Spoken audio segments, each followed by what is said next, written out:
Assembly ఎన్నికల్లో గెలిస్తే MLA అవుతారు. పార్టీ కూడా గెలిస్తే అధికార పార్టీ ఎమ్మెల్యే అవుతారు. కానీ ధర్మాన ప్రసాదరావు విషయంలో మాత్రం ఈ రెండే కాదు, ముచ్చటగా 3 జరుగుతాయి అంటున్నారట వైసీపీ కార్యకర్తలు. అహో మంత్రివర్య అని ఏపీ అంతా జేజేలు పలకడమే ఆ 3వ ముచ్చటట. అటు వైసీపీ హైకమాండ్ 120+ అంటోంది, ఇటు క్యాడర్ మంత్రి పదవి అంటోంది. మధ్యలో జరగాల్సింది ఆయన గెలవడం మాత్రమే. సరిగ్గా అక్కడే కానీ అన్న కామా పడుతోందట. కొత్త కలవరం పెరుగుతోందట. ఇంతకీ శ్రీకాకుళంలో ధర్మాన సీన్ ఏంటి?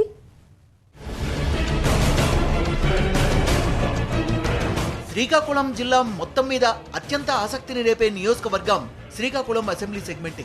ఎందుకంటే అక్కడ నుంచి బరిలోకి దిగింది వైసీపీ సీనియర్ నేత ధర్మాన ప్రసాదరావు. ఏపీ ఎలక్షన్ వార్లో విజయం మాదే అని వైసీపీ అధిష్టానం ధీమాతో ఉంది. మామూలు ధీమా కాదు, 120+ అని సీనియర్ నేతలు చెప్తున్నారట. ఈ నేపథ్యంలో ధర్మాన ప్రసాదరావు విజయం సాధిస్తే ఆయనకు మంత్రి పదవి ఖాయమని శ్రీకాకుళం వైసీపీ శ్రేణులు చెప్తున్నాయట. నిజానికి మంత్రి పదవి ధర్మానకు కొత్త ఏమీ కాదు. కానీ గత ఎన్నికల్లో నియోజకవర్గ చరిత్రలో భారీ ఓట్ల తేడాతో ఓడిన నేతగా రికార్డు మూట కట్టుకున్నారు ధర్మాన. అందుకే ఎలాగైనా గెలిచి తీరాలన్న పట్టుదలతో ఉన్నారట.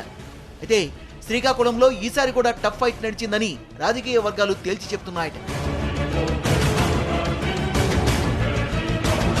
శ్రీకాకుళం నియోజకవర్గంలో గత 20 ఏళ్లుగా 2 కుటుంబాల మధ్య పొలిటికల్ వార్ సాగుతూ వచ్చింది. గుండా అప్పల సూర్యనారాయణ మీద 1999 నుంచి వరుసగా 3 సార్లు విజయం సాధించారు ధర్మాన ప్రసాదరావు. గత ఎన్నికల్లో ఎలాగైనా శ్రీకాకుళంలో పార్టీ జెండా ఎగురేయాలని భావించిన టీడీపీ వ్యూహాత్మకంగా గుండా అప్పల సూర్యనారాయణ సతీమణి లక్ష్మీదేవికి టికెట్ ఇచ్చింది.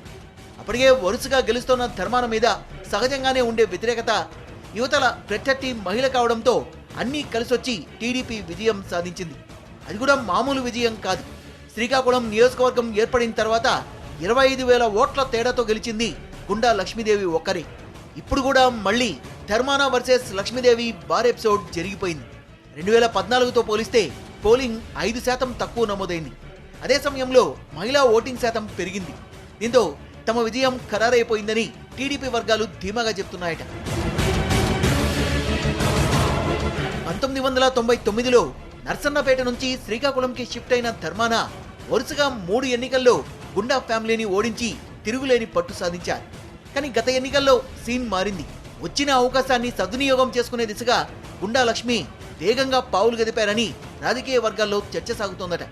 అందరికీ అందుబాటులో ఉండడంతో లక్ష్మి కేంద్రంగా పాజిటివ్ వేవ్స్ బాగానే డెవలప్ అయ్యాయన్నది పొలిటికల్ సర్కిల్స్ మాట. అయితే తిరుగులేని నియోజకవర్గం అనుకున్న చోట ఎదురైన పరాభవానికి బదులు చెప్పాలన్న పట్టుదలతో ధర్మాన ఉన్నారట. గత 5 ఏళ్లుగా నియోజకవర్గంలో అందరికీ అందుబాటులో ఉంటూ తనదైన శైలిలో వ్యూహరచన చేస్తూ వచ్చారట. అదే సమయంలో ఓటమి పాలైనా తానే ఎమ్మెల్యే అన్న తరహాలో ధర్మాన వ్యవహార శైలి ఎలాంటి ఎఫెక్ట్ చూపిస్తుంది అన్న చర్చ కూడా నియోజకవర్గంలో సాగుతోందట. గెలిస్తే మళ్లీ మంత్రి పదవి ఖాయమన్న ప్రచారం సానుకూలతను క్రియేట్ చేసిందని వైసీపీ శ్రేణులు గట్టిగా నమ్ముతున్నాయట. వైసీపీ రాష్ట్ర నాయకుల్లో ఒకరైన ధర్మానకు ఈ ఎన్నికలు అత్యంత కీలకంగా మారాయి. అందుకే శ్రీకాకుళం ఓటర్లు ఎలాంటి తీర్పునిచ్చారన్న కోణం జిల్లా అంతటా ఇప్పుడు ఆసక్తి రేపుతోందట.